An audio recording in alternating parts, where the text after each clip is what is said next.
What if the secret to living longer isn't locked up in a pill bottle, but hiding in plain sight, in a fruit you can grab at your local grocery store? Crazy, right? But here's the thing. Doctors who specialize in longevity eat this so-called forbidden fruit every single day. While we're out here spending a fortune on supplements and trendy diets, they're keeping it simple and thriving well into their 90s and beyond. Sounds almost too simple, but sometimes the obvious stuff is exactly what works. Picture this. Most folks think longevity requires some kind of fancy biohack. Nope. It's actually small, repeatable choices. And when you hear what this fruit does for your body, you'll realize you've been overlooking one of the easiest hacks ever. Stick with me, because by the end of this video, you're going to see aging in a totally different light. Here's the deal. Your body has this hidden janitor working 24/7. It's called autophagy, your built-in recycling system that cleans out old, damaged cells and makes room for new, stronger ones. Imagine your backyard covered with fallen leaves. If you never rake it, the pile turns into a mess. Same thing inside your body. Without autophagy, waste builds up, and that's where trouble starts. Nobel Prize winner Dr. Yoshinori Ohsumi proved just how powerful this process is. Thing is, folks in Okinawa had already been activating it without ever giving it a name. They weren't chasing miracle cures, just living with habits that naturally flipped the switch. Simple swaps like sipping tea at night instead of snacking, or spacing meals so your system can breathe. Nothing extreme, just smart living. And here's the kicker. Without autophagy, you're basically letting trash pile up inside your body. That's the breeding ground for inflammation, cancer, and what we call normal aging. But it's not inevitable. Which brings us to the first pillar of Japanese longevity, a habit that looks radical at first glance, but is actually way more doable than you'd think. Pillar 1. Intermittent fasting. Let's clear something up. Intermittent fasting isn't about starving yourself. Think of your body like a washing machine. If you never give it a break between cycles, it's always overloaded and never gets clean. Fasting is that reset, the pause that lets your body clear out gunk at the cellular level. It's about working smarter, not harder.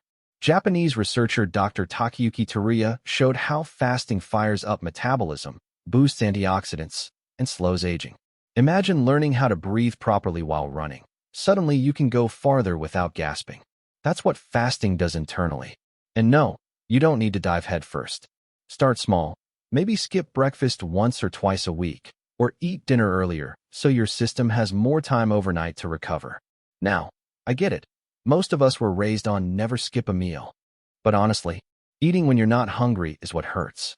I'll tell you straight. When I first tried fasting, my brain felt sharper, my energy steadier, and even my mood lifted. It was like dropping a backpack full of bricks I didn't realize I was carrying. And that's just step 1. The next habit is even more eye-opening. Pillar 2. Hara Hachibu. This one's a gem straight out of Okinawa. Hara Hachibu, or eating until you're about 80% full. Think of it like filling your gas tank. If you pump until it overflows, you waste fuel and put pressure on the tank. Stop a little short, and your car runs smooth.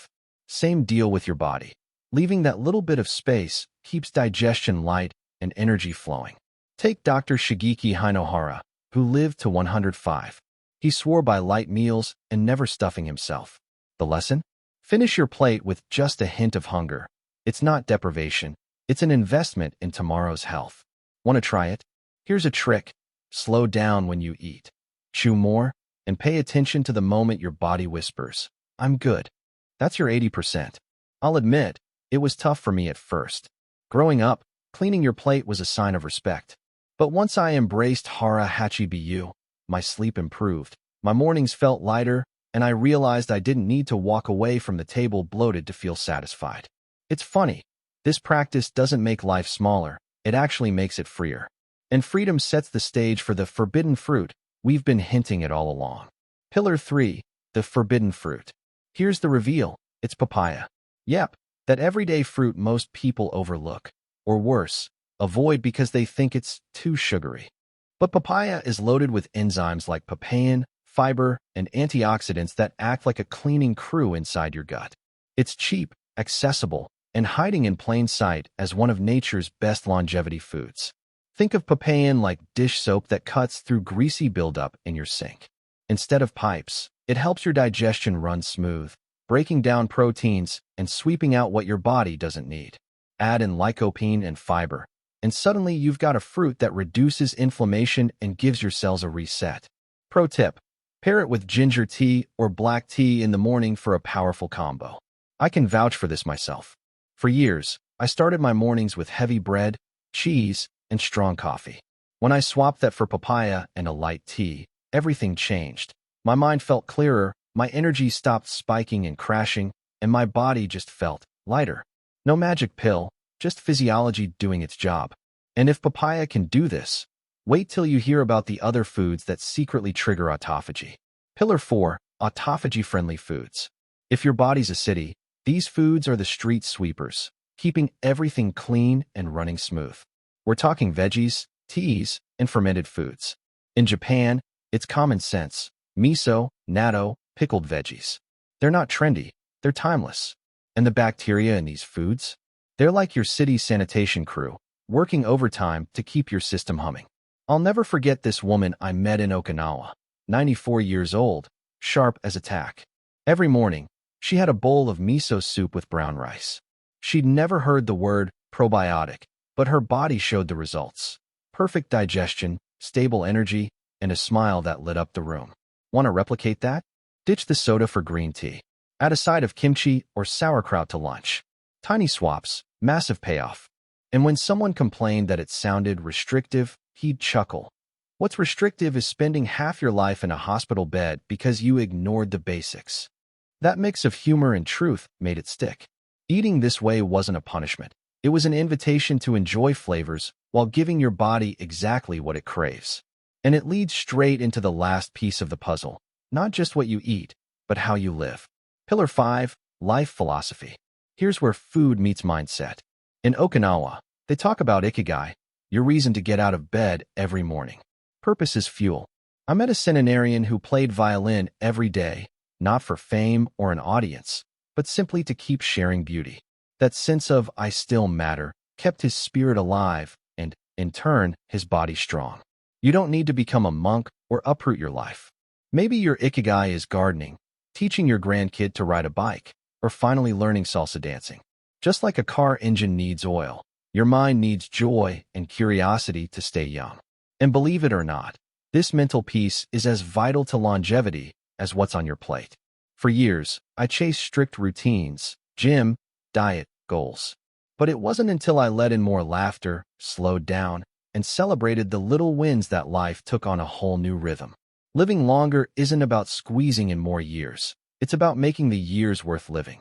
And that sets the stage perfectly for tying all these pillars together in one big picture. Let's piece this puzzle together. First, intermittent fasting, giving your body space to reset. Then hara hachi biyu, stopping before you're stuffed. Add in the papaya, the so-called forbidden fruit. Layer on autophagy-friendly foods like miso, green tea, and fermented veggies. And finally, the philosophy of living with lightness and purpose. 5 simple pillars, 1 powerful blueprint. It's not about overhauling your whole life overnight. It's about stacking small wins. Alone, each habit helps. Together, they transform you into someone whose body regenerates, whose mind stays sharp, and whose days feel lighter.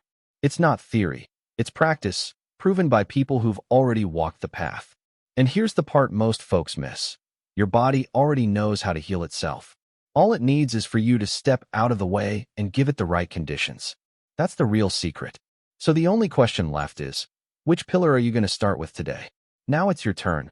Which of these habits are you going to try first? Drop it in the comments. Maybe it's fasting, maybe it's the papaya swap, maybe it's just slowing down at mealtimes. Pick one and let's start this journey together. And hey, if this video clicked with you, tap that heart and let me know you're on board. Here's a challenge. Test one of these habits for a week. Skip breakfast once, eat to 80%, or add a fermented side dish to your lunch. Then come back and share what changed. Real transformation doesn't happen from watching. It happens when you apply.